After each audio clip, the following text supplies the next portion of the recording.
Je, wewe ni dereva au kondakta ambaye huna beji? Usijali. Mamlaka ya usafiri na usalama barabarani Zanzibar sasa imekuletea ZATSA Integrated Management System liwe suluhisho lako. Na sasa beji ipo kiganjani kwako. Kupata huduma hiyo, ingia kwenye mfumo kwa kuandika zimzi.zatsa.go.tz kisha fuata hatua zifuatazo. Chagua driver au conductor badge. Ingiza nambari za simu za mkononi. Utapokea ujumbe mfupi wa OTP namba katika simu yako. Ingiza tarakimu 4 za OTP kuthibitisha kisha bonyeza submit. Kama ni mara yako ya kwanza kuingia kwenye mfumo, chagua aina ya utambulisho kama vile ZAN ID, kitambulisho cha Mzanzibari, NIDA, kitambulisho cha taifa, passport, hati ya kusafiria au birth certificate, cheti cha kuzaliwa. Na ikiwa huna utambulisho, chagua custom registration kufanya usajili. Jaza taarifa zako binafsi kwa usahihi bila kusahau kupakia nakala laini, yani soft copy ya cheti cha kuzaliwa pamoja na passport picha kisha bonyeza submit. Baada ya kukamilisha hatua hiyo, sasa unaweza kuanza maombi kwa kubonyeza kitufe kilichoandikwa apply now. Kama ni dereva, bonyeza driver badge. Bonyeza kitufe kilichoandikwa proceed. Utafunguka ukurasa mpya. Bonyeza kitufe kilichoandikwa get control number kupata nambari ya malipo. Utaona namba ya malipo kama inavyoonekana.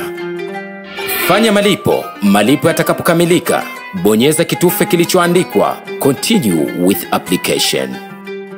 Ingiza nambari yako ya leseni ya udereva pamoja na nambari ya chombo cha moto, yani plate number, kisha bonyeza verify details. Taarifa zitakapothibitishwa, utafunguka ukurasa mpya kuonesha taarifa zako. Bonyeza kitufe kilichoandikwa continue application. Utafunguka ukurasa wenye hatua 3. Hatua ya kwanza ni taarifa za anwani ya mwombaji.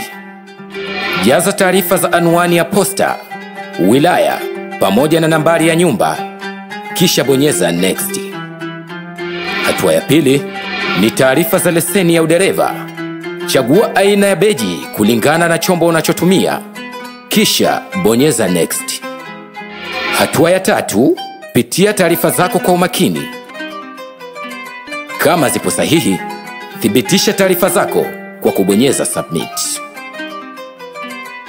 Taarifa zako zitakapothibitishwa na mamlaka husika, utaweza kutazama beji yako kwa kubonyeza kitufe kilichoandikwa view badge. Kisha bonyeza hapa kuona beji yako. Kwa muombaji wa beji ya conductor, bonyeza kitufe kilichoandikwa new application. Chagua conductor badge, kisha bonyeza proceed. Utafunguka ukurasa mpya. Bonyeza kitufe kilichoandikwa get control number kupata nambari ya malipo. Utaona nambari ya malipo kama inavyoonekana. Fanya malipo. Malipo yatakapokamilika, bonyeza kitufe kilichoandikwa continue with application. Utafunguka ukurasa wenye hatua 2. Hatua ya kwanza ni taarifa za muombaji.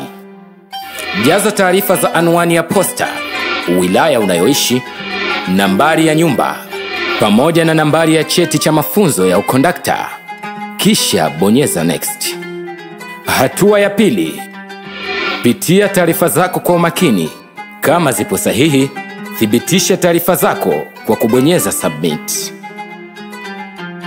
Taarifa zako zitakapothibitishwa na mamlaka husika, utaweza kutazama beji yako kwa kubonyeza kitufe kilichoandikwa view badge, kisha bonyeza hapa kuona beji yako. Na utaweza kupakua, yani kudownload katika simu yako pamoja na kuprint nakala ngumu. Na hapo utakuwa umefanikiwa kuomba na kupata beji yako. Kupata nakala ngumu halisi ya kitambulisho chako, fika mamlaka ya usafiri na usalama barabarani Zanzibar iliyopo Mwanakwerekwe Zanzibar. Asante kwa kutumia mfumo wa ZIMS. Mamlaka ya usafiri na usalama barabarani Zanzibar. Usalama barabarani ni jukumu letu sote.